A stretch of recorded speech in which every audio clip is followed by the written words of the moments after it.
الفاتحة. الحمد لله رب العالمين الرحمن الرحيم مالك يوم الدين إياك نعبد وإياك نستعين اهدنا الصراط المستقيم صراط الذين أنعمت عليهم غير المغضوب عليهم ولا الضالين آمين.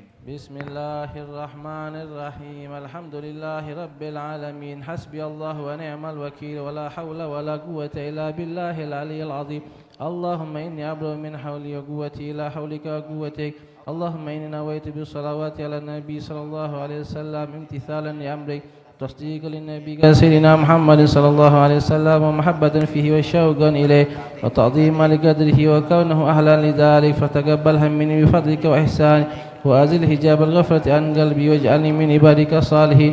اللهم زده شرفا على شرفه الذي أوليت وعزا على عزه الذي أعطيت ونورا على نوره الذي منه خلقت وأعلي مقامه في مقامات المرسلين ودرجات النبيين وأسألك رضاك ورضاه يا رب العالمين مع العافية الدائمة والموت على الكتاب والسنة والجماعة وكلمة الشهادة على تحقيقها من غير تبديل والتغيير واغفر لي ما ارتكبته بفضلك وجودك وكرمك يا أرحم الراحمين.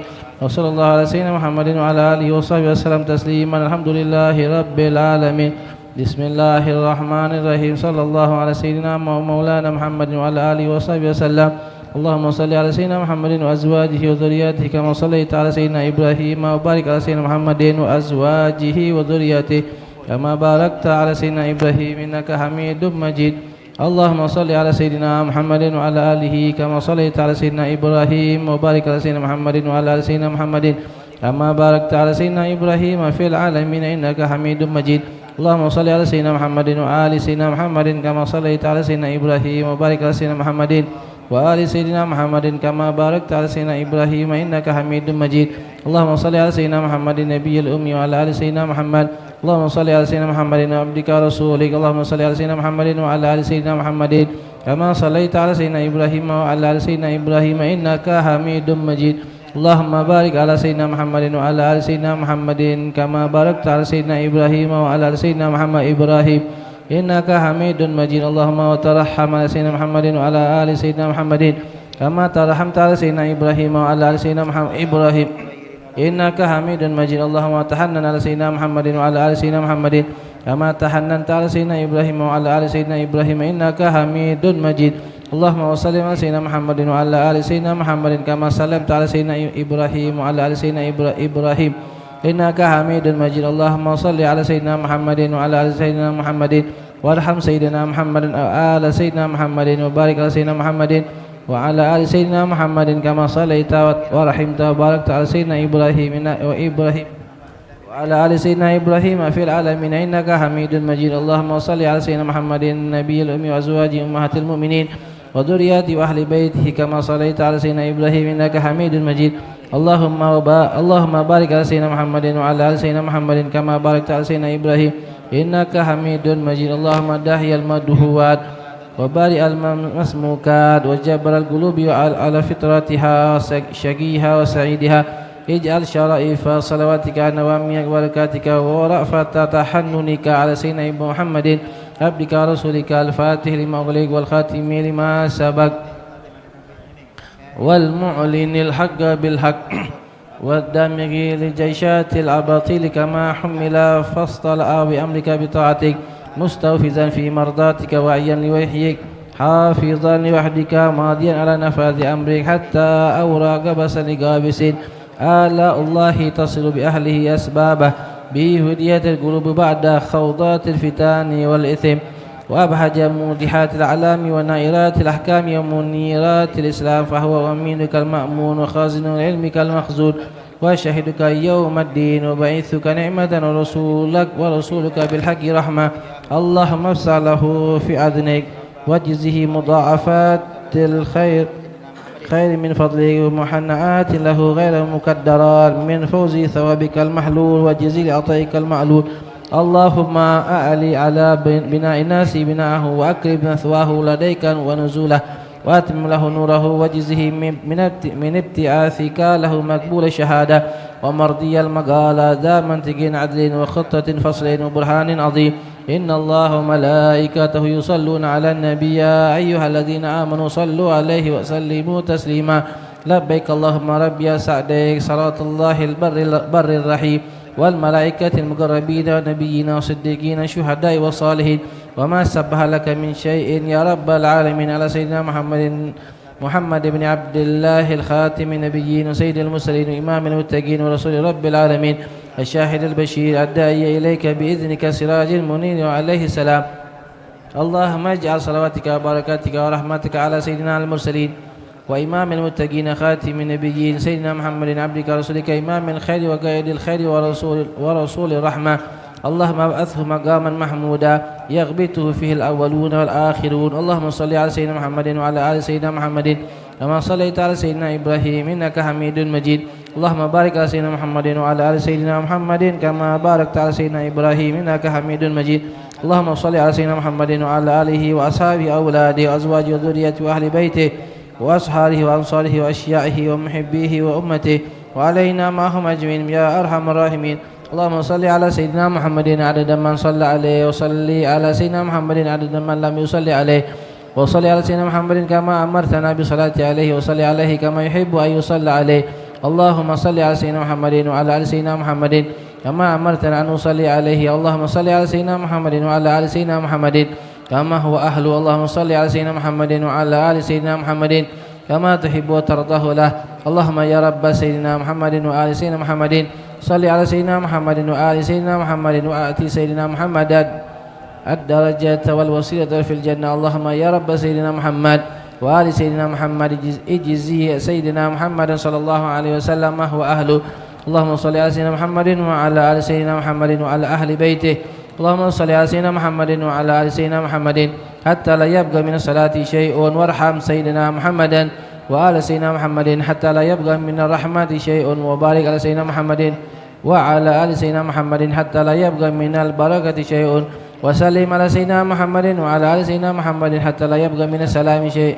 اللهم صل على سيدنا محمد في الأولين وصل على سيدنا محمد في الآخرين وصل على سيدنا محمد في النبيين وصل على سيدنا محمد في المرسلين وصل على سيدنا محمد في الملأ الأعلى إلى يوم الدين. اللهم آتي سيدنا محمدا الوسيلة والفضيلة والشرف والدرجة الكبيرة.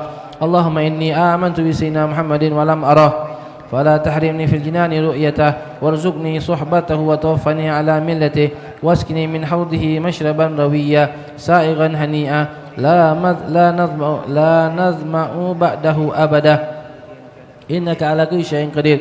اللهم أبلغ روح سيدنا محمد مني تحية وسلامة. اللهم وكما آمنت به ولم أره فلا تحرمني في الجنان رؤيته. اللهم تقبل شفاعة سيدنا محمد الكبرى وارفع درجته العليا وآتي سؤله في الآخرة والأولى كما آتيت سيدنا إبراهيم وسيدنا موسى. اللهم صل على سيدنا محمد وعلى آل سيدنا محمد كما صليت على سيدنا إبراهيم وعلى آل سيدنا إبراهيم وبارك على سيدنا محمد وعلى آل سيدنا محمد كما باركت على سيدنا إبراهيم وعلى آل سيدنا إبراهيم إنك حميد مجيد. اللهم صل وسلم وبارك على سيدنا محمد نبيك رسولك وسيدنا إبراهيم خليلك صفيك وسيدنا موسى كليمك نجيك وسيدنا عيسى روحك كلماتك وعلى جميع ملائكتك ورسلك وأنبيائك وخيرتك من خلقك وأصفيائك وخاصتك وأوليائك من أهل أرضك وسمائك. وصلى الله على سيدنا محمد عدد خلقه ورضاء نفسه وزنة عرشه من كلماته وكما هو أهل وكل ما ذكره ذاكرون وغفل عن ذكره الغافلون وعلى أهل بيته وإتراته الطاهرين وسلم تسليما. اللهم صل على سيدنا محمد وعلى أزواجه وذريته وعلى جميع النبيين والمرسلين والملائكة والمقربين وجميع عباد الله الصالحين عدد ما أمطرت السماء منذ بنيتها. وصل على سيدنا محمد عدد ما أنبتت الأرض منذ دحوتها. وصل على سيدنا محمد عدد النجوم في السماء فإنك أحصيتها. وصل على سيدنا محمد عدد ما تنفست الأرواح منذ خلقتها. وصل على سيدنا محمد عدد ما خلقت وما تخلق وما أحاط به علمك وأضعاف ذلك. اللهم صل عليهم عدد خلقك ورضا نفسك زنة عرشك مدار كلماتك ومبلغ علمك وآياتك. اللهم صل عليهم صلاة تفوق وتفضل صلاة المصلين عليهم من الخلق أجمعين كفضلك على جميع خلقك. اللهم صل عليهم صلاة دائمة مستمرة الدوام على مر الليالي والأيام متصلة الدوام لا انقضاء لها ولا انصرام على مر الليالي والأيام عدد كل وابل وطال. اللهم صل على سيدنا محمد نبيك وسيدنا إبراهيم خليلك وعلى جميع أنبيائك وأصفيائك من أهل أرضك وسمائك عدد خلقك ورضا نفسك زنة عرشك ومداد كلماتك ومنتهى علمك وزنة جميع مخلوقاتك صلاة مقررة أبدا عدد ما أحصى علمك وملء ما أحصى علمك وأضعاف ما أحصى علمك صلاة تزيد وتفوق وتفضل صلاة المصلين عليه من الخلق أجمعين كفضلك على جميع خلقك. اللهم اجعلني ممن لزم ملة نبيك سيدنا محمد صلى الله عليه وسلم وأعظم حرمته وأعز كلمته وحافظ عهده وذمته وناصر حزبه ودعوته وكثر تابعيه وفرقته ووافى زمرته ولم يخالف سبيله وسنته. اللهم إني أسألك الاستمساك بسنته وأعوذ بك من الانحراف عما جاء به. اللهم إني أسألك من خير ما سألك منه سيدنا محمد نبيك ورسولك صلى الله عليه وسلم وأعوذ بك من شر ما استعاذك منه سيدنا محمد نبيك ورسولك صلى الله عليه وسلم. اللهم أعصمني من شر الفتن وعافني من جميع المحن وأصلح مني ما ظهر وما بطن ونقي قلبي من الحقد والحسد ولا تجعل علي تباعة لأحد. اللهم إني أسألك الأخذ بأحسن ما تعلم وترك لسيء ما تعلم وأسألك تكفل بالرزق والزهد في الكفاف والمخرج بالبيان من كل شبهة والفلج بالصواب في كل حجة والأدل في الغضب والرضا وتسليم لما يجري به القضاء والاقتصاد في الفقر والغنى والتواضع في القول والفعل والصدق في الجد والهزل. اللهم إنا لي ذنوبا فيما بيني وبينك وذنوبا فيما بيني وبين خلقك. اللهم ما كان لك منها فاغفره وما كان منها لخلقك فتحمله عني وأغنني بفضلك إنك واسع المغفرة. اللهم نور بالعلم قلبي واستعمل بطاعتك بدني وخلص من الفتن سري واشغل بالاعتبار فكري وكني شر وساوس الشيطان وأجرني منه يا رحمن حتى لا يكون له علي سلطان. اللهم إني أسألك من خير ما تعلم وأعوذ بك من شر ما تعلم وأستغفرك من كل ما تعلم إنك تعلم ولا نعلم وأنت علام الغيوب. اللهم ارحمني من زماني هذا وإهداء الفتن وتطاول أهل الجرأة علي واستضعافهم إياي. اللهم اجعلني منك في عياذ منيع وحرز حصين من جميع خلقك حتى تبلغني أجلي معافى.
ومن تأخر بها إليه من القيامة قليل من الفمر. اللهم صل على سيدنا محمد إنما نسب بحارك وصل على سيدنا محمد ذات الزبيب هارم محمد وقال من قدرتك اللهم وصل على سيدنا محمد عند موجب حرك يوم خلقت الدنيا اليوم القيامة في اليوم ألف مرة اللهم وصل على سيدنا محمد عند الرمي الحصب مسكر الأرضين شرها وغربها وسالها وجبالها يوم خلقت الدنيا اليوم القيامة في اليوم ألف مرة اللهم صل على سيدنا محمد عند التراب المياه العذب والبنهم يوم خلقت الدنيا اليوم القيامة في اليوم ألف مرة اللهم صل على سيدنا محمد عندما خلقته على جن أرضك في مسكر الأرض شرها وغربها سالها وجبالها وأوديتها ودرجها وأميرها وغامرها إلى سائر ما خلقته عليها وما فيها من هزة ومدر وحجر من يوم خلقت الدنيا يوم القيامة في اليوم ألف مرة اللهم صل على سيدنا محمد النبي عن نبات الأرض من قبلتها وشرها وغربها وسهلها جبالها وأوديتها وأشجارها وثمارها وأوراقها وزرعها وجميع خرج من نباتها وبركاتها يوم خلقت الدنيا إلى يوم القيامة في كل يوم ألف اللهم صل على سيدنا محمد عندما خلقت من الجن من والإنس والشياطين وأنت خالقه منهم إلى يوم القيامة في كل يوم ألف مرة اللهم صل على سيدنا محمد عند كل إشارة في أبدانهم وفي وجوههم وعلى رؤوسهم منذ خلقت الدنيا إلى يوم القيامة في كل يوم ألف مرة اللهم صل على سيدنا محمد عند خلق الطير وطير الجن والشياطين يوم خلقت الدنيا إلى يوم القيامة في كل يوم ألف مرة اللهم صل على سيدنا محمد عند كل بهيمة خلقتها على جل الأرض من صغير أو كبير في مشارق الأرض ومغاربها من إنسها وجنها وما لا يعلم علمه إلا أنت من يوم خلقت الدنيا من خلقت الدنيا مدهية والجبال مرسى والبحار مجرى والمنفجرة والأنهار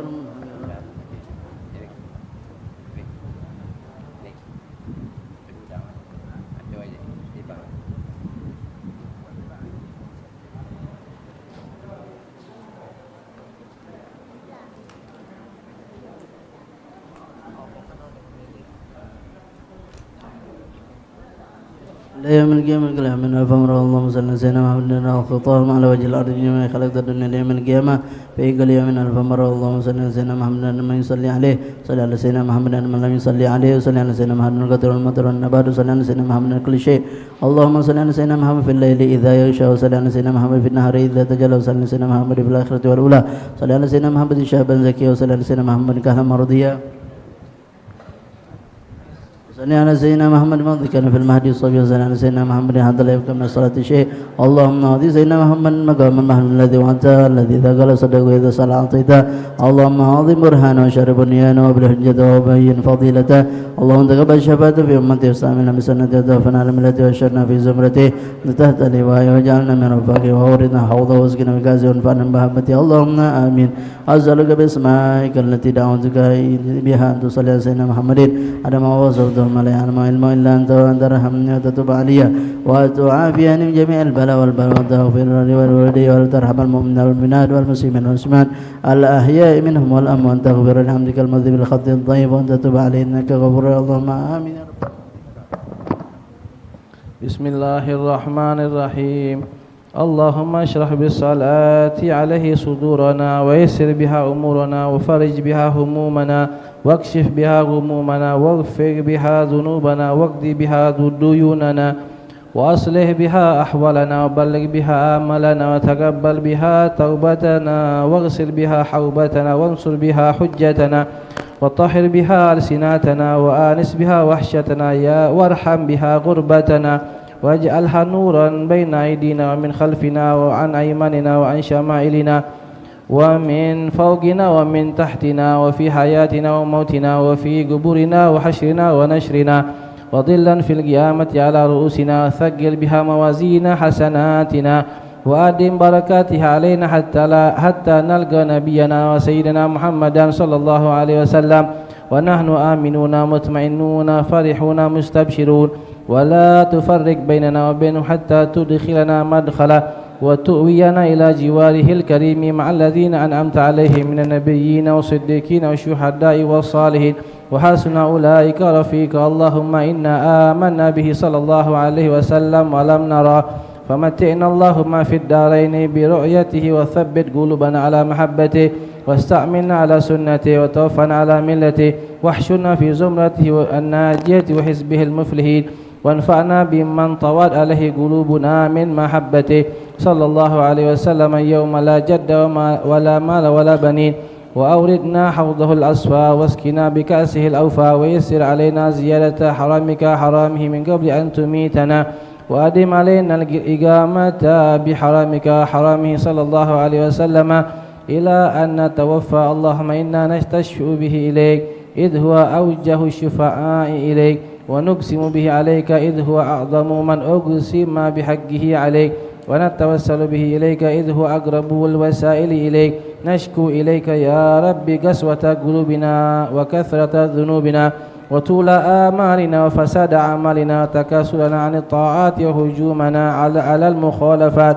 ونعم المشتكى إليه أنت، بك نستنصر على أعدائنا وأنفسنا، فانصرنا وعلى فضلك نتوكل في صلاحنا، فلا تكلنا إلى غيرك يا ربنا.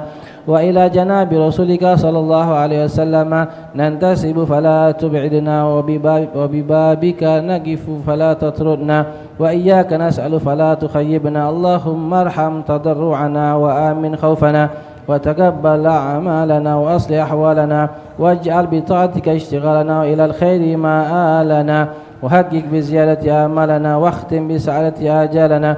هذا ذلنا ظاهر بين يديك، وحالنا لا يخفى عليك. أمرتنا فتركنا، ونحيتنا فركبنا، ولا يسعنا إلا عفوك. فاعف عنا يا خير معمول وأكرم مسؤول، إنك عفو غفور رؤوف رحيم يا أرحم الراحمين. وصلى الله على سيدنا محمد وعلى آله وصحبه وسلم تسليما، والحمد لله رب العالمين. سر الفاتحة.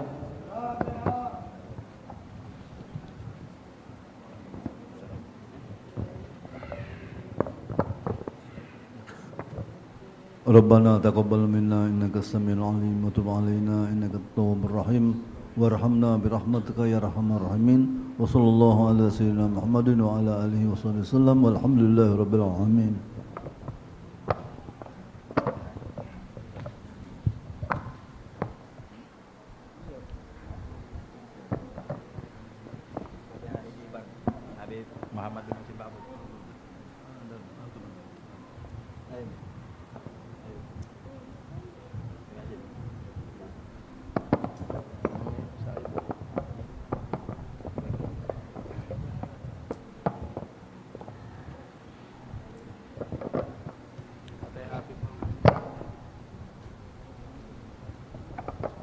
Bismillahirrahmanirrahim. Al-Fatihah.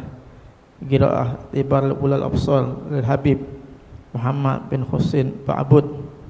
Anallahu yafillahu wa yarhamuhu yarhamatuh walidina wa dim khassa wa amwatina wa amal muslimina amat tasyam rahmah wa asmi rahmatan fa'al barakatihim wa asraha wa nafaatihim fid din wa dunya. Al-Fatihah.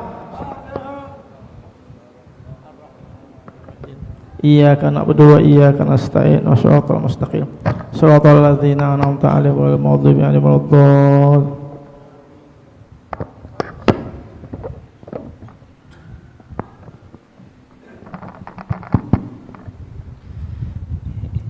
يا ربي بالمختار فرج كربنا، وأمدنا بسر للإسراء.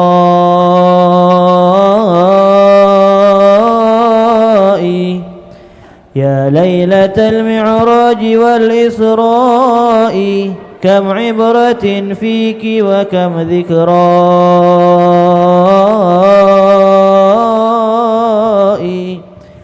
يا ليلة أبدت مقام المصطفى، قد قصرت عنه ذرى الجوزاء.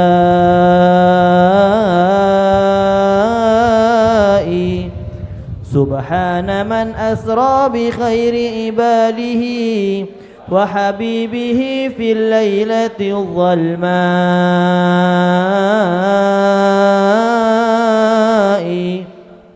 من مسجد ذي حرمة في مكة للمسجد الأقصى بغير عناء.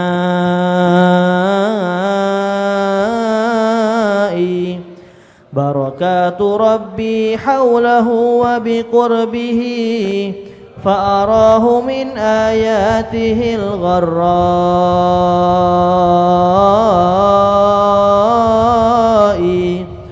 ركب البراق وآخذ بركابه، جبريل يحرسه من الأعداء.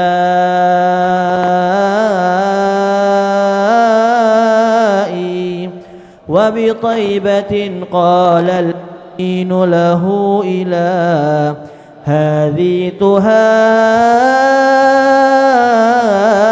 موطن الآباء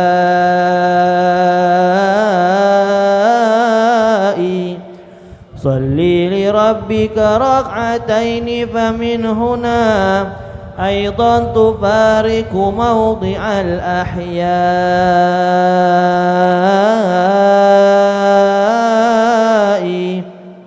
وبمدين صلى بأسفل شجرة قد ظلت موسى بقرب رعاء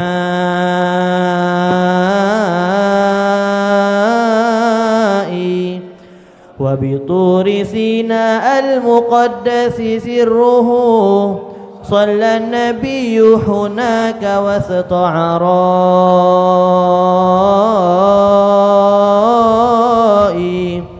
وببيت لحم للمسيح وأمه صلى الرسول لخالق الأشياء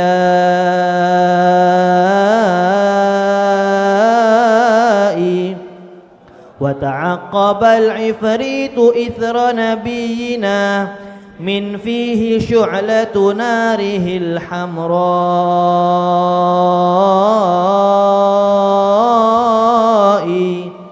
فتلا النبي دعاء جبريل الأمين فخر مسروعا على الصحراء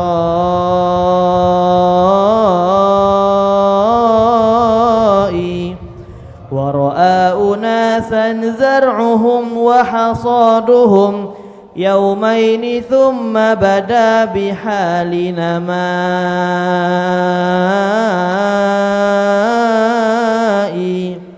جبريل أخبره عقيب سؤاله وأجابه أهل الجهاد أولئك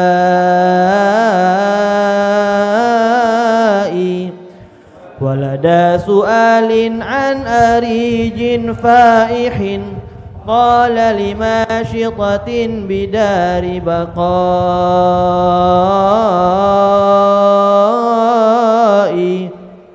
ولقد أراه الله إذ أسرى به أنواع تعذيب على الخبثاء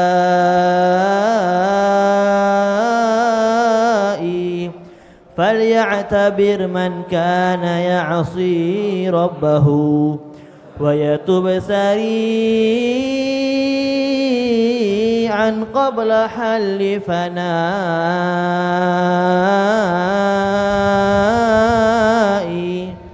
وأتى على واد فحس نبينا بشذا نسيم عاطر وغناء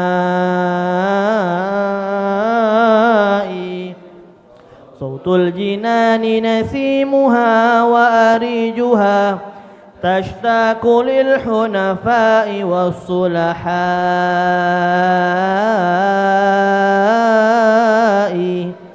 وبثاني واد مر راح نتانة ووعادويا راجف الأرجاء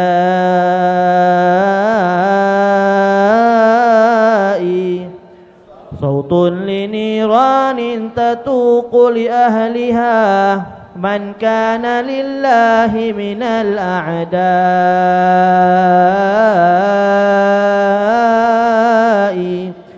من فتنة الدجال يا صاح استعذ فلقد رآه بعينه العوراء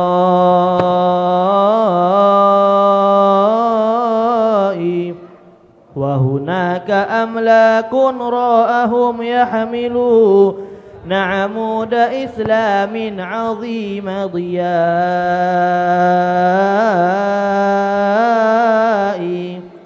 وبأرض شام يؤمرون بوضعه فالشام قد صارت إلى الخلفاء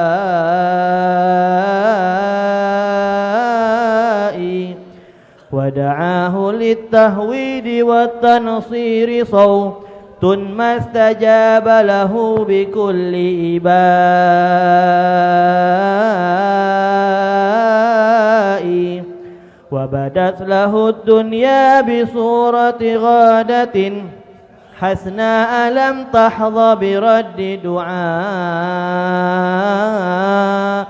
دعائي وبمرة أخرى لقد ظهرت له مثل العجوز دنت لوقت فنائي وتعرض الشيخ اللعين له يناديه هلم فباء بالإخزاء يا ربي بالمختار فرج كربنا وأمدنا بسر للإسراء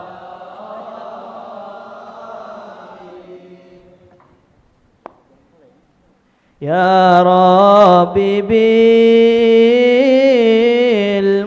بالمختار فرج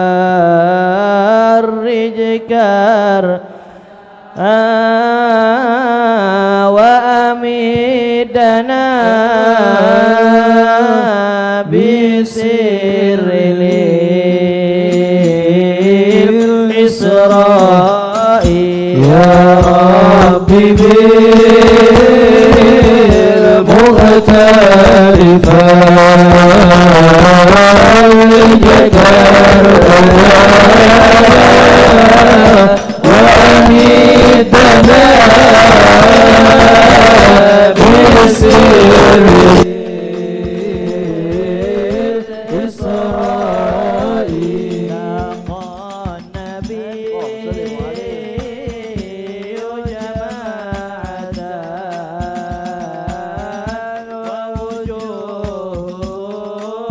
ووجوههم تحكي مصابيها حدان وثنائي فهم الخليل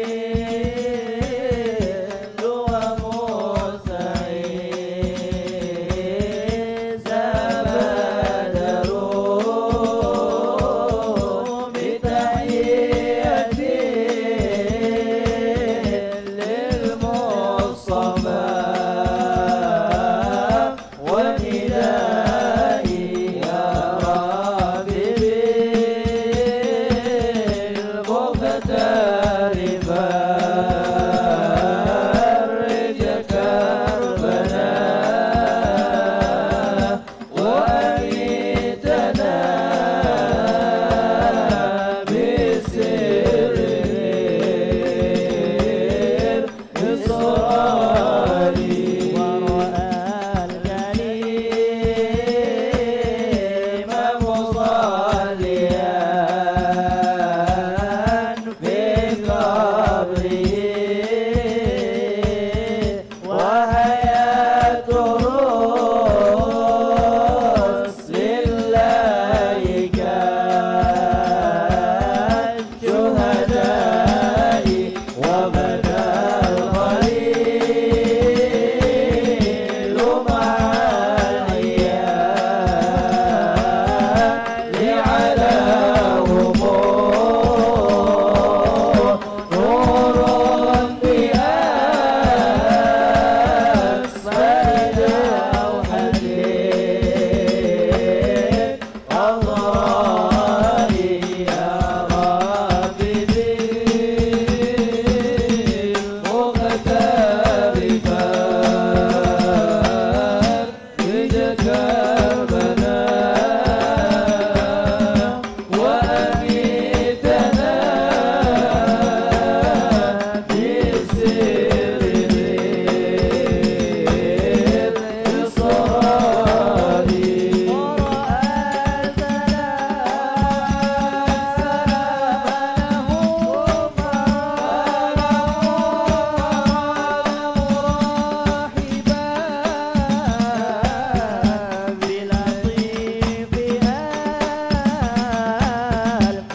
Ummatul wusta li Ahmad fadluhum yarbu ala ghairin lahum wa sawai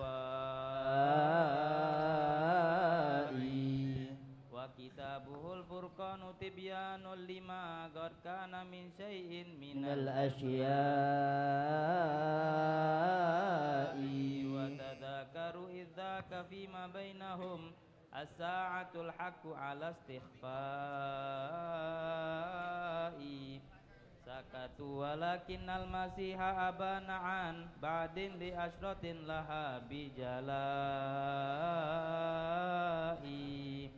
wa takallamal mukhtaru qala buhistu wa sa'ataka hataini ma'i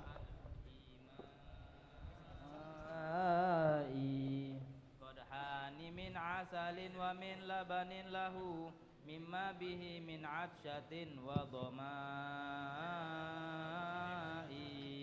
fa'asaba min asalin qalilan wartawa min kasi darrin wa huwa khairu ghidai wa uti bi mi'rajil yarqa sa'idan nahwa samai bi himmatin qasai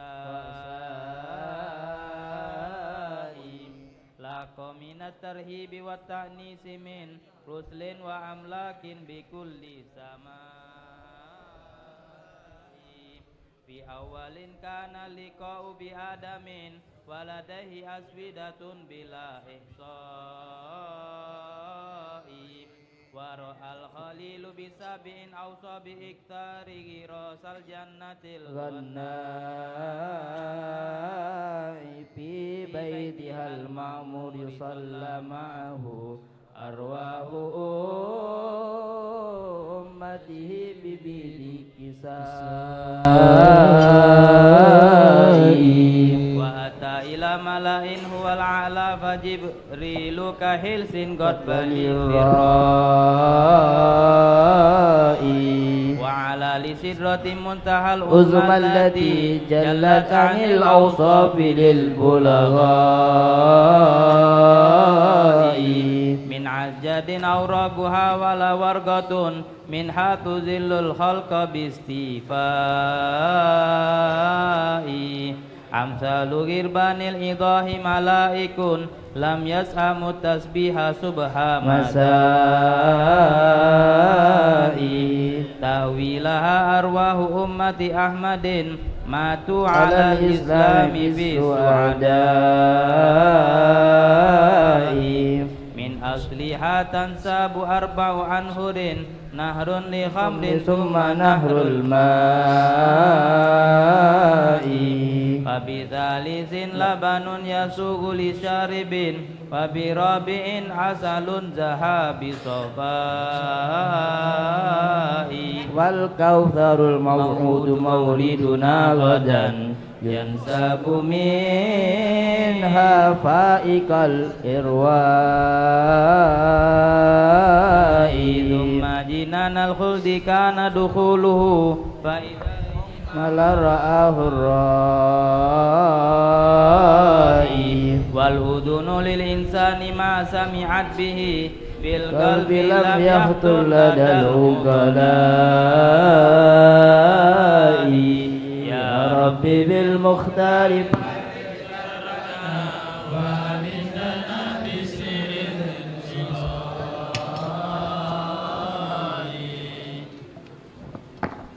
Ya Rabbi bil mukhtari farij karbana wa amidana bi sirri lil isra'i Ya Rabbi bil mukhtari farij karbana wa amidana bi sirri isra'i wa quyudu hadil lulu'in wa turabuha rizqun yu'addiru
بالخليل في خلة خصصته وأخي الكليم خصصته بنجائي ووهبت عيسى من عجائب حكمة وكتابه الإنجيل جم ثنائي فأتى جواب الحق جل جلاله خص الرسول بعظم الآلاء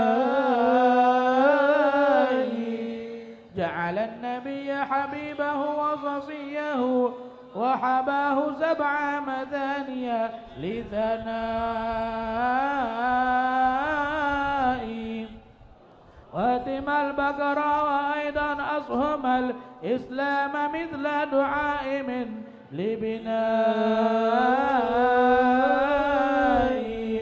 وسط وأفضل أمة أمته شهداء على الناس بيوم قضائي وقضى بفرض الخمس لكن أجرها 50 تخفيفا على الضعفاء ثم النزول من السماء مودعا ممن بها بتحية ودعاء فرأى بأسفلها دخانا مظلما وقبيح أصوات لدى الإصغاء الشياطين تحوم على عيون الخلق كي لا يفكروا بعلاء قص النبي على قريش صبحه مسراه حول البيت بالبطحاء والمسجد الأقصى الذي أرففه وعديد أبواب له بوفاء وأضاف أني قد مررت بعيركم فأتت كما كان من الروحاء سخروا به إذ لم يقروا قوله وكذاك أهل الكفر والإغواء لكن أبو بكر يكرر قوله إن الرسول صدقت في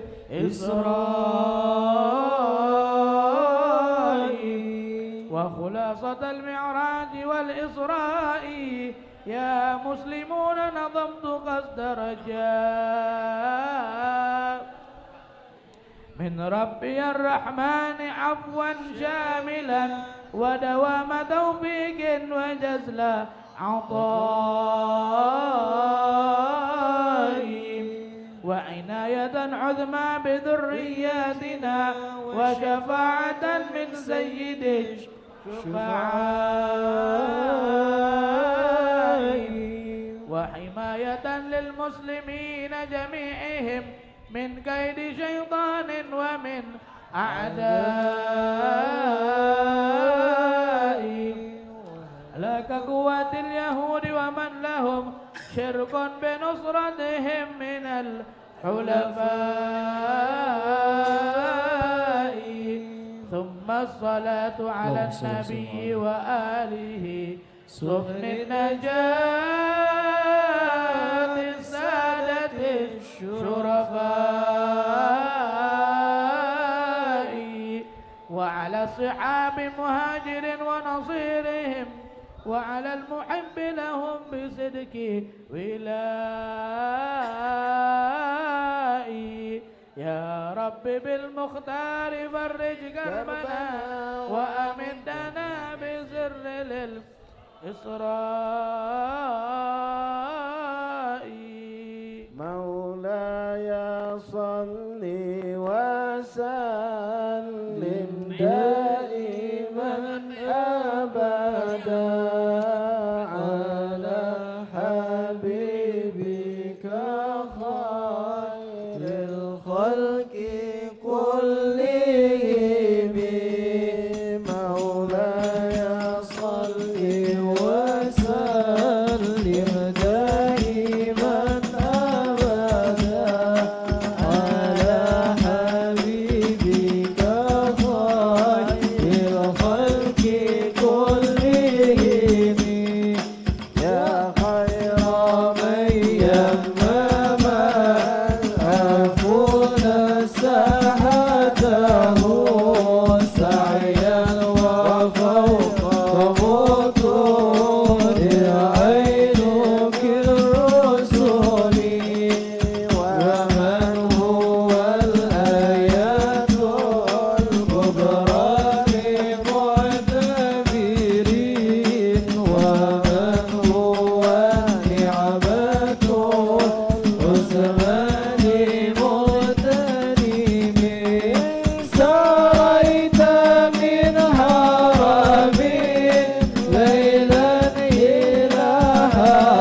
Alhamdulillahi Rabbil Alamin wal aqibatu lil muttaqin wassalatu wassalam ala sayyidina Muhammadin wa ala alihi wa ashabihi ajma'in.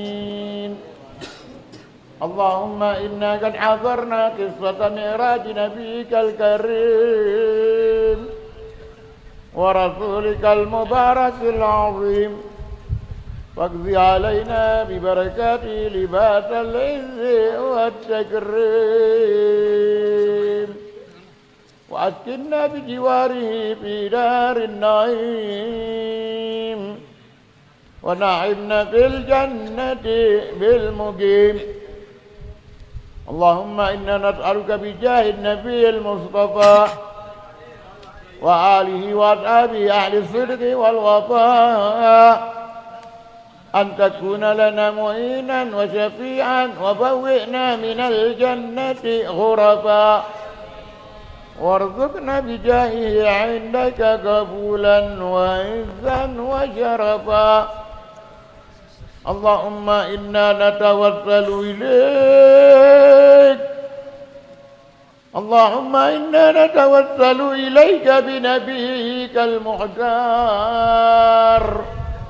وآله الأطهار والسادة الأبرار أن تكفر عنا الذنوب والأوزار.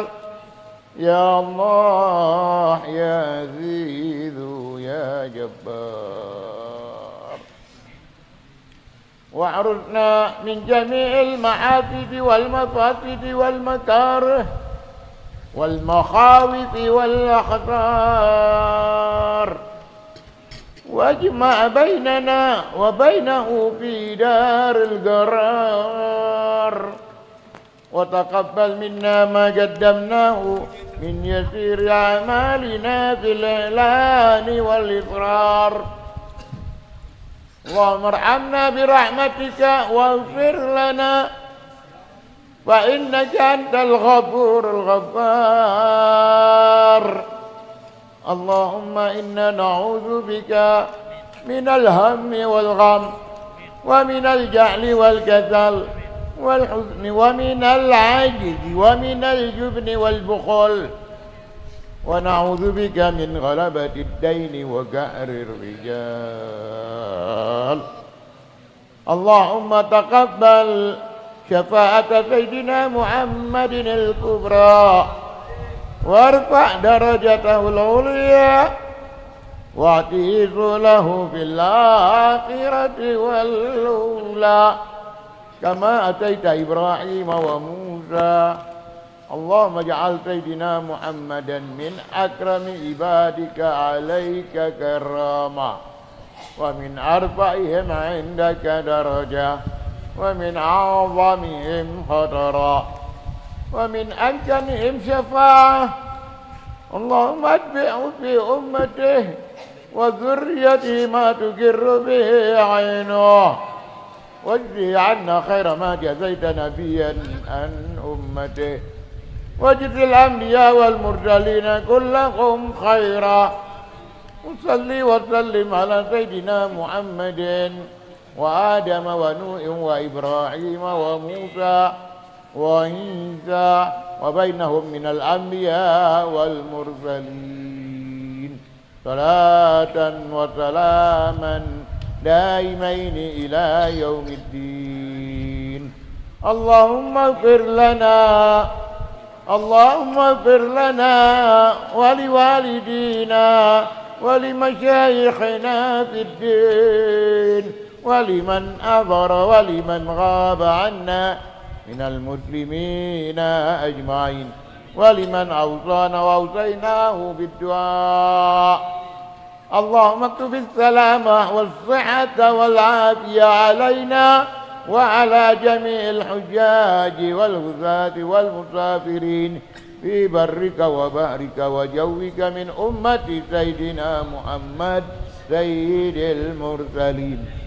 اللهم طهر قلوبنا اللهم طهر قلوبنا اللهم طهر قلوبنا من الرجس الحسي والمعنوي والأدنى وأعذنا من شر الجنة والنار. اللهم لا تحينا في غفلة ولا تأخذنا على غرة واجعل آخر كلامنا من الدنيا يا مولانا لا إله إلا الله محمد رسول الله لا إله محمد رسول الله لا إله إلا الله محمد رسول الله صلى الله عليه وسلم. اللهم انفعنا بها يوم لا ينفع مال ولا بنون إلا من أتى الله بقلب سليم. وأفضل الصلاة وأزكى التسليم على سيدنا محمد خاتم الأنبياء والمرسلين وعلى آله وصحبه أجمعين. سبحان ربك رب العزة عما يصفون وسلام على المرسلين لله رب العالمين. الفاتحة بحق بجاه سيد الرسول صلى الله عليه وسلم. الفاتحة.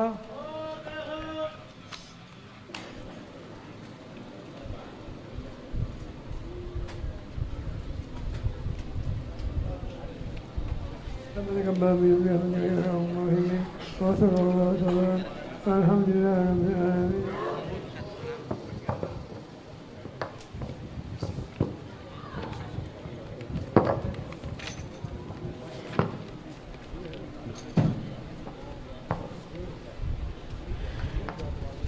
Bismillahirrahmanirrahim. Assalamualaikum warahmatullahi wabarakatuh. Alhamdulillahi rabbil alamin wa bihi nasta'in ala umur dunya waddin wassalatu wassalamu ala asyrafil anbiya wal mursalin sayyidina Muhammad bin Abdullah sadiq wa'adil amin wa ala alihi wa sahbihi ajma'in. Amma ba'd.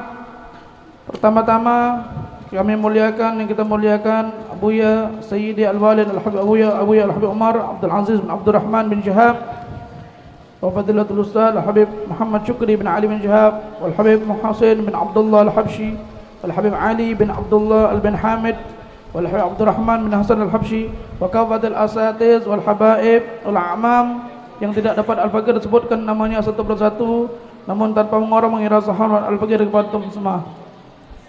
Masyaallah ikhwan hadirin rahimani wa rahimakumullah, dan juga tak lupa segenap keluarga besar Majlis Dalail Khairat dan keluarga besar Al-Habib Abdullah bin Adrus bin Shihab, Al-Habib Abdul Rahman bin Ahmad Al-bin Hamid. Kami ucapkan ribuan terima kasih kepada antum yang atas keikutsertaan di dalam jadual peringatan Isra wal Mi'raj Nabi Muhammad sallallahu alaihi wasallam. Alhamdulillah, kita telah selesaikan pembacaan kitab I'tibar Ulil Absar lil Habib Muhammad bin Husin Ba'bud.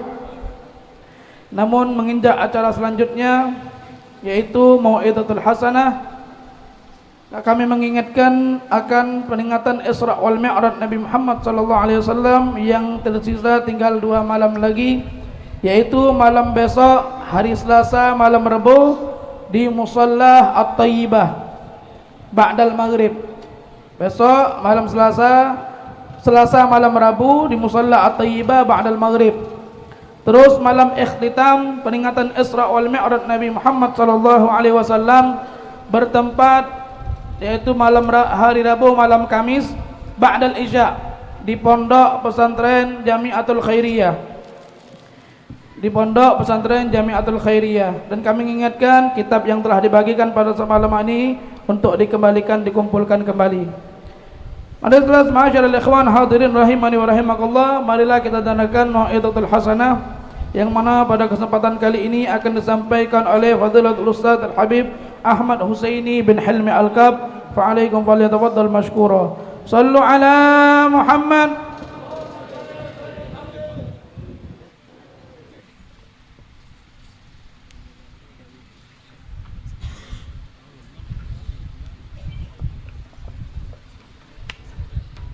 Assalamualaikum warahmatullahi ta'ala wabarakatuh.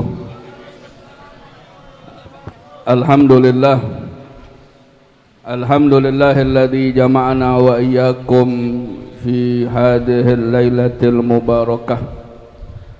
Ashhadu an la ilaha illallah wahdahu la syarikalah wa ashhadu anna sayyidana wa nabiyyana Muhammadan abduhu wa rasuluhu la nabiyya ba'dah. Allahumma salli wa sallim wa barik ala sayyidina Muhammadin salatan wa salaman tarzuquna bihima fid dunya ziyaratahu wa fil akhirati syafa'atahu wa fil jannati ru'yatahu wa murafaqatahu birahmatika ya arhamar rahimin. Subhanaka la ilma lana illa ma 'allamtana innaka antal alimul hakim. Rabbi shrah li sadri wa yassir li amri wahlul 'uqdatam min lisani yafqahu qawli. Alhamdulillah, segala puji kepada Allah Subhanahu wa taala yang telah mengumpulkan kita di malam yang penuh dengan barakah Allah Subhanahu wa taala. Salawat teriringkan salam kita haturkan kepada junjungan agung kita Nabi Muhammad bin Abdullah sallallahu alaihi wasallam. Mudah-mudahan dengan berkah kita membaca salawat dan salam atas Nabi Muhammad sallallahu alaihi wasallam, kita diperkenankan untuk bisa berziarah ke makam Nabi Muhammad sallallahu alaihi wasallam. Dan nanti di hari akhirat kita mendapat syafaat Nabi Muhammad sallallahu alaihi wasallam, dan kita menjadi orang-orang yang bersama Nabi Muhammad sallallahu alaihi wasallam untuk masuk surganya Allah Subhanahu wa taala. Para habaib, para asatid yang tidak bisa saya sebutkan satu persatu nama antum sekalian, tapi tidak mengurangi rasa ta'zim dan hormat saya sama antum sekalian. Alhamdulillah, kumpulnya kita pada malam hari ini, mungkin sebagian daripada kita sudah menghadiri majlis-majlis terkhusus mengingat daripada Isra dan Mi'rajnya Nabi Muhammad ini. Sudah beberapa majlis kita hadiri dan pasti kita akan mendapatkan manfaat, faedah daripada majlis-majlis yang kita hadiri, karena majlis-majlis Isra wal Mi'raj terkhusus ini adalah majlis atau perkumpulan yang mengingatkan kita akan apa-apa yang terjadi kepada Nabi Muhammad. Mungkin sering kita dengar di dalam cerita Isra wal Mi'raj Nabi Muhammad diajak oleh Jibril alaihi salam masuk surganya Allah, masuk nerakanya Allah, dan diperlihatkan oleh Allah akan apa-apa yang terjadi di dalam nerakahnya Allah Subhanahu wa taala, daripada hukuman-hukuman, ganjaran-ganjaran bagi mereka-mereka yang melakukan amalan-amalan perbuatan di alam dunia. Itu semua adalah peringatan buat kita. Makanya di dalam firman-Nya Allah katakan, qala ta'ala wa dzakir fa inna dzikra tanfa'ul mu'minin, dan mengingatkanlah, karena mengingatkan itu, maka sesungguhnya mengingatkan itu akan memberikan manfaat kepada orang-orang yang beriman kepada Allah. Di majlis Isra dan Mi'raj ini kita diperingatkan oleh Allah Subhanahu wa taala tadi yang dikatakan akan apa-apa ganjaran yang didapati oleh mereka-mereka yang semasa di dunia mereka melakukan amalan-amalan perbuatan baik, amalan baik atau amalan tidak baik. Agar supaya kita kenapa? Agar supaya kita mengambil pelajaran. Jangan sampai waliyadzubillah semasa kita nanti di hari akhiratnya Allah kita mendapatkan apa yang akan didapatkan oleh mereka-mereka yang telah diperlihatkan oleh Allah Subhanahu wa taala. Makanya di dalam Al-Qur'an sering kita dengar juga, biasanya khotib di atas mimbar mengingatkan kita tentang agar supaya kita selalu bertakwa pada Allah, takut kepada Allah Subhanahu wa taala. Allah katakan dalam firman-Nya qala ta'ala, ya ayyuhalladzina amanu taqullaha wal tanzur nafsum ma qaddamat lighad wa taqullaha innallaha khabirum bima ta'malun. Allah sebutkan dalam firman-Nya, ya ayyuhalladzina amanu taqullaha, wahai orang-orang yang beriman kepada Allah. Kita alhamdulillah beriman semua kepada Allah dan beriman kepada apa-apa yang akan kita jumpai nanti di hari akhiratnya Allah Subhanahu wa taala, daripada surganya Allah, daripada nerakahnya Allah Subhanahu wa taala. Ya ayyuhalladzina amanu taqullaha wal ihsyawullah, wahai orang-orang yang beriman kepada Allah, takutlah kalian kepada Allah, takutlah kalian akan murka Allah, takutlah kalian akan azab Allah Subhanahu wa taala, wattaqullah, dan bertakwalah kalian kepada Allah, innallaha bima ta'maluna alim. Innallaha ya ayyuhalladzina amanu taqullaha wal tanzur nafsum ma qaddamat lighad. Wahai orang-orang yang beriman kepada Allah Subhanahu wa taala, takutlah kalian kepada Allah, wal tanzur nafsum ma qaddamat lighad, dan kalian lihat pada diri kalian. Kita jingok pada diri kita masing-masing. Jangan kita jingok orang lain. Karena nanti yang akan berhadapan dengan Allah kita sendiri-sendiri. Wal tanzur nafsum ma qaddamat lighad.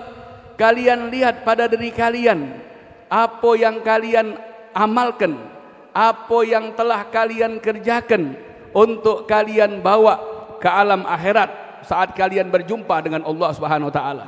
Wal tanzur nafsum ma qaddamat lighad wattaqullah innallaha bima ta'maluna khabir. Sesungguhnya Allah zat yang maha mengetahui dengan apa yang kalian lakukan. Walaupun orang di sekitar kita tidak tahu apa yang kita lakukan, tapi Allah tahu dengan apa yang kita lakukan, dan kita akan mendapat balasan daripada apa yang kita lakukan, terkhusus di akhir zaman. Nabi Muhammad bin Abdullah sallallahu alaihi wasallam telah menggambarkan, telah memberitahukan tentang perihal keadaan orang-orang di akhir zaman. Kan sering kita dengarkan ini hadis. Nabi Muhammad katakan qala alaihi salatu wassalam, sayati zaman ala ummati yuhibbuna khamsan wa yansawna khamsan. Akan datang zaman atas umatku, mereka mencintai 5 perkara, mereka menyukai 5 perkara dan melupakan 5 perkara yang lainnya. Ini kita lihat pada diri kita masing-masing. Yuhibbuna khamsan wa yansawna khamsan, suka 5 perkara, senang akan 5 perkara dan melupakan 5 perkara yang lain. Yuhibbuna dunya wa yansawna al-akhirah. Orang di akhir zaman, kata Nabi Muhammad, cinta sama dunia, lupa sama akhirat. Menyibuk menghabiskan kesibukannya untuk dunia, lupa sama akhiratnya Allah Subhanahu wa taala. Tadi yang saya katakan, Majlis Isra wal Mi'raj ini memperingatkan kepada kita sekalian bahwasanya alam akhirat itu memang ada. Surga itu ada, neraka itu ada, pembalasan Allah itu ada. Siapapun itu gitu. Mereka yang beramal baik, balasannya surganya Allah, pahalanya Allah. Mereka yang beramal tidak baik, balasannya murka Allah, puncaknya neraka Allah. Siapapun itu. Yuhibbuna dunya wa yansawna al-akhirah. Cinta sama dunia, lupa sama akhirat. Akhir zaman. Sabab dunia, lupa sama akhirat. Sibuk sama dunia, lupa mempersiapkan diri untuk akhiratnya Allah Subhanahu wa taala. Makanya Imam Ali bin Abi Thalib karamallahu wajhahu, beliau ketika ditanya tentang makna takwa, Imam Ali berkata, takwa itu adalah al-khaufu minal jalil, takut daripada murkahnya Allah. Orang kalau seandainya dalam hatinya sudah ada rasa takut kepada Allah, berarti itu orang adalah orang yang insya Allah bertakwa kepada Allah Subhanahu wa taala. Takut dalam hatinya, takut meninggalkan perintah Allah, takut melakukan larangan-larangan Allah. Ingat pada hati kita masing-masing. Tidak usah orang lain. Dalam hatinya takut pada Allah. Ketika meninggalkan perintah takut.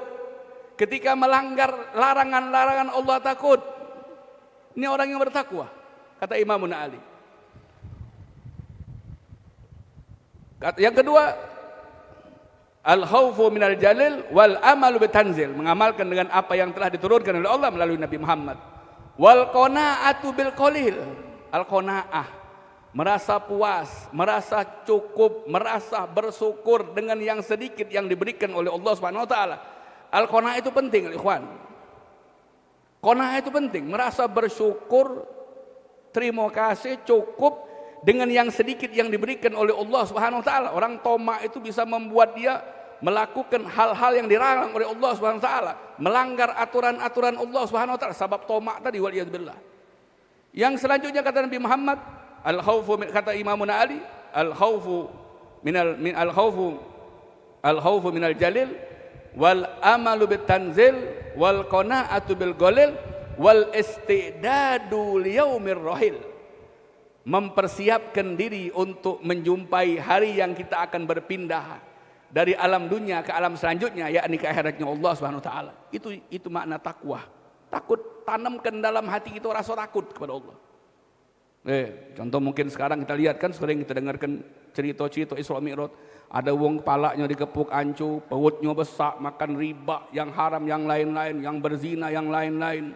Banyak. Ini peringatan buat kita. Tadi yang saya katakan bahwasanya balasan Allah itu memang ada.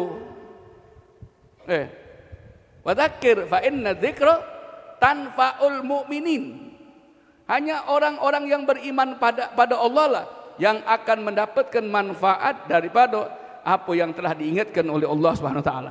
Yang kedua kata Nabi Muhammad perihal orang-orang di akhir zaman, yuhibbuna dunya wa yansawna al-akhirah wa yuhibbuna al-khalqa wa yansawna al-khaliq. Cinta kepada manusia, lupa kepada al-khaliq yang menciptakan manusia. Cinta sama manusia, lupa sama yang menciptakan manusia.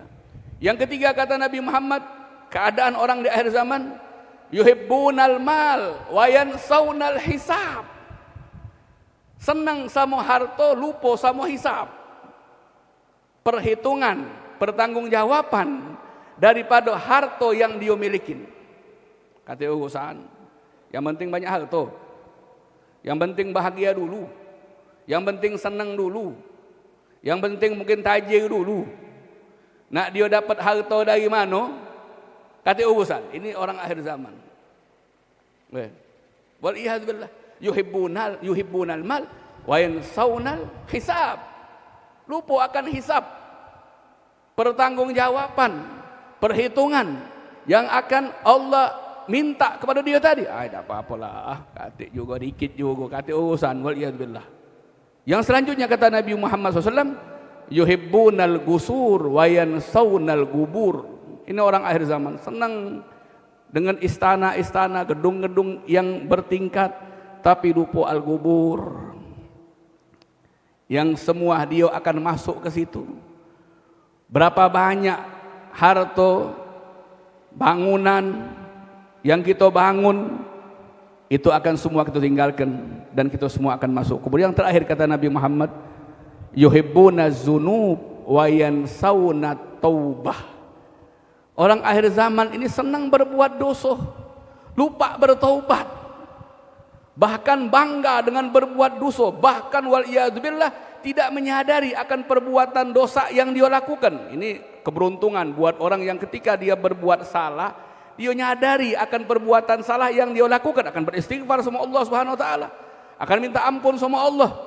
Tapi orang kalau ketika dia berbuat dosa dan dia tidak menyadari akan perbuatan yang dia lakukan itu berdosa, maka dia tidak akan beristighfar, tidak akan mohon ampun. Pada ini keadaan orang-orang di akhir zaman. Makanya alhamdulillah kita duduk di sini, kumpul di sini, tadi yang saya katakan pertama, untuk mengingatkan kita bahwasanya apa yang diperlihatkan oleh Allah kepada Nabi Muhammad itu semua benar, tidak diragukan lagi. Balasan-balasan, hukuman-hukuman azab Allah itu semua benar. Makanya kita harus memanfaatkan. Jangan sampai wal iyadillah kita termasuk daripada 5 golongan tadi yang dikatakan oleh Nabi Muhammad sallallahu alaihi wasallam. Kemudian juga kita tahu ini bulan-bulan Sya'ban, bulan Nabi Muhammad sallallahu alaihi wasallam. Bulan yang dianjurkan untuk kita banyak baca solawat. Rajab bulannya Allah, Rajab syahrullah, wa Sya'ban syahri, wa Ramadan syahru ummati, Rajab syahrul istighfar, wa Sya'ban syahrus salati ala nabil mukhtar, wa Ramadan syahrul Quran. Rajab bulan istighfar, kita lalui, mudah-mudahan dosa kita diampunkan oleh Allah Subhanahu wa taala. Sya'ban bulan salawat atas Nabi Muhammad. Ramadan bulannya umat Nabi Muhammad, bulan Al-Quran, dianjurkan untuk kita banyak-banyak baca Al-Quran. Makanya persiapkan diri gitu dari bulan Rajab, bulan Sya'ban untuk menemui daripada bulan Ramadan. Mudah-mudahan di waktu yang singkat, di malam yang penuh dengan barokah, dosa-dosa kita diampunkan oleh Allah Subhanahu wa taala. Perkumpulan ini menjadi syahidun lana, menjadi saksi untuk kita semua bahwasanya semasa di dunia kita pernah berkumpul dengan orang-orang baik, dengan orang-orang soleh, dan nanti fi yaumil qiyamah, di hari akhiratnya Allah, kita juga dikumpulkan bersama Sayyidus Solihin, pemimpin orang-orang yang soleh, Nabi Muhammad SAW, dan Allah jago kita, keluarga kita, kerabat-kerabat kita dari kejahatan-kejahatan ini zaman, dari kerusakan-kerusakan ini zaman, dari kejahatan-kejahatan penghuni ini zaman, dan Allah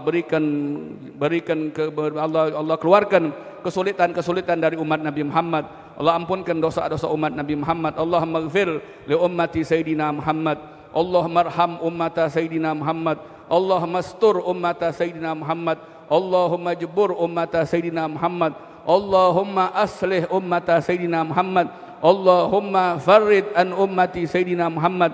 Allahumma bihaqqi Sayyidina Muhammad wa ali Sayyidina Muhammad ij'alna min khiyari ummah Sayyidina Muhammad wa sallallahu ala Sayyidina Muhammadin wa ala alihi wa sahbihi wasallam walhamdulillahi rabbil alamin wa lafu minkum. Assalamualaikum warahmatullahi wabarakatuh. Syukran katsiran jazakumullah khairul jaza kepada Fadilatul